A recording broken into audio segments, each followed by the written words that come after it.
Why do United Methodists have a book of discipline and not a book of law or a book of order? It's a bit old-fashioned now, but it wasn't so long ago that you could say that when you wanted to study under a highly skilled practitioner, that you entered under the discipline of a master pianist or a skilled surgeon. And those who learned from such a practitioner were, and often still are, called that person's disciples.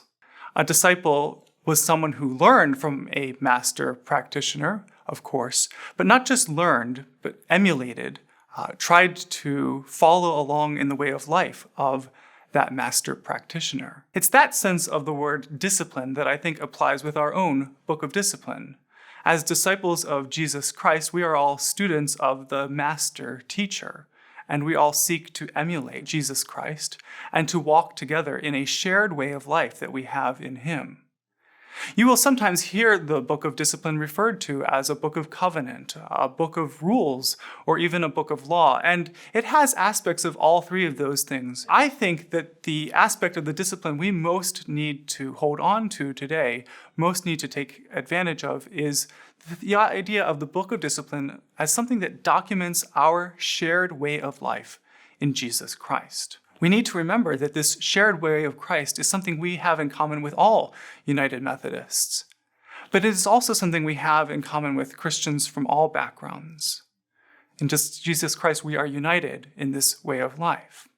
Not everything in the book of discipline has equal weight. There are different sections and different parts. And in general, the weight of something is given by the ease or the difficulty to change it.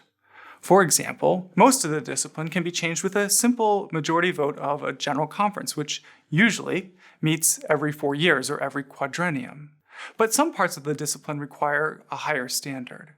The Constitution, which is at the beginning of the book of discipline, requires a 2/3 majority vote of the general conference, and also a 2/3 majority vote of the votes of all members of all annual conferences in order to be changed. But within the Constitution, there's actually an even higher standard. 2 paragraphs 17 and 18, which are sometimes called the first and second restrictive rules. To change the first and second restrictive rules requires not only a 2/3 majority vote of the General Conference, but also a 3/4 majority vote of all the voters of the annual conferences.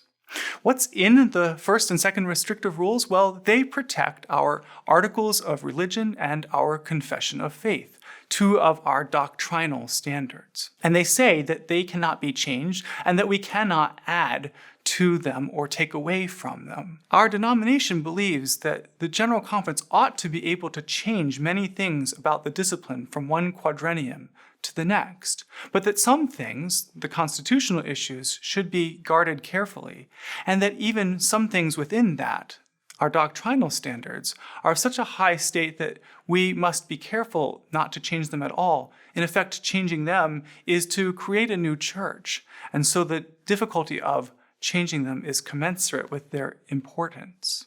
Sometimes these documents are called the foundational documents even, although the discipline term tends to be doctrinal standards. There are actually 5 doctrinal standards in the Book of Discipline. There are the Articles of Religion and the Confession of Faith, and there are also 3 others. These are all listed in section 3 of the Book of Discipline. Here are the 5 doctrinal standards, or foundational documents, in our Book of Discipline. First, the Articles of Religion and the Confession of Faith. The Articles of Religion were given by John Wesley to the Methodist Episcopal Church in 1784. The Confession of Faith comes from the Evangelical United Brethren Church. Both of these documents are written out in full in the discipline, and they contain short statements on important topics of doctrine. Hopefully, in this session, you'll have the opportunity to discuss in your group articles from the Article of Religion and the Confession of Faith concerning the church. The third document is John Wesley's Standard Sermons. The Standard Sermons are actually not a single document, but a set of sermons, and they cover a wide range of topics.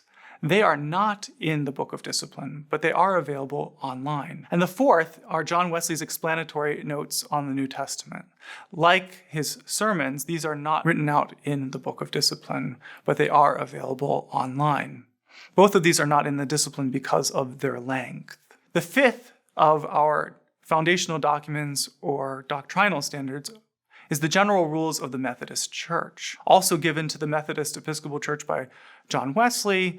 These general rules offer advice or even ways of living for daily life as Christians, and they can be summarized in 3 points. First, do no harm. Second, do all the good you can. And third, attend upon the ordinances of God, which I like to say is 18th century English for keep up with the basics of following Jesus, doing things like praying, reading the Bible, and receiving Holy Communion. How should we understand the place of the doctrinal standards or foundational documents, their role in the Book of Discipline? Here I would return to something I said at the beginning. I said that our Book of Discipline documents a shared way of life for those of us who call ourselves United Methodists. And I think that that's a good place to start for understanding what their role is in our life. These foundational documents deepen our connections with each other and with other Christians. How so? Well, first of all, these foundational documents or doctrinal standards connect us with our past. The Confession of Faith comes from the Evangelical United Brethren Church, and it reminds us that the United in United Methodist comes from that tradition. The Confession of Faith reflects the Evangelical United Brethren Church's own ideas and past, which extends all the way back to the 1700s. The other 4 foundational documents all come from John Wesley, who, with his brother Charles Wesley, was one of the co-founders of Methodism in England. These foundational documents help remind us that we have this past and keep us tied to it in important ways. Since 1968, there have been roughly a dozen or so books of discipline or editions of the Book of Discipline, but these foundational documents have remained the same. Second, our foundational documents, our doctrinal standards, also connect us with Christians from other denominations, Methodist and otherwise. Many of us recite in church on Sunday mornings an affirmation of faith like the Apostles' Creed. We have more in common with the faith of other Christians than we have differences. And our differences, although they are listed out in some way in our articles of religion, in our confession of faith, in our foundational documents, they are meant to spur discussion and conversation and not just to set ourselves apart from other Christians. This is one of the reasons that United Methodists are very active in ecumenical work, in work that happens between and among Christians of various doctrines, both in formal dialogues with other denominations, but also in ministry work. We have more in common than we have differences. Third, our doctrinal standards also deepen our connections with each other. These are not just standards for preachers or pastors. They are for all of us. When we become members of the United Methodist Church, we accept responsibility for our shared way of life together. We covenant with each other to walk as we have agreed to walk through the baptism, through receiving the grace of Jesus Christ together, of being in community with each other. And these doctrinal standards, these formational documents, they give us some meat on that bone. They give some flesh to our promises so that they aren't just empty promises to each other. Here I would say that the most important thing to recall in all of this is that these doctrinal standards are not just something for us to open up to point to each other about whether we are right or wrong about particular issues. Our doctrinal standards point to a larger shared way of life. Our mission, our doctrine, and our way of life all belong together. They are not 3 different things, but rather one thing together in faithful discipleship of Jesus Christ. And we need to remember this wider whole when we work with the discipline, when we turn to it, when we open its pages. We need to remember this wider whole of mission, doctrine, and life. In a sense, you could say that our doctrine leads to our mission, and our mission focuses or gives direction to our life together. Or you could say that our life together and our mission is our lived or lived out doctrine. Either way, our mission, our doctrine, and our life together are not three separate things. They are three parts of a greater whole, which is faithful discipleship of Jesus Christ. Whenever we open the book of discipline, we want to keep this greater whole in mind. We ought to use the discipline to deepen our connections with each other so that we can all grow in discipleship.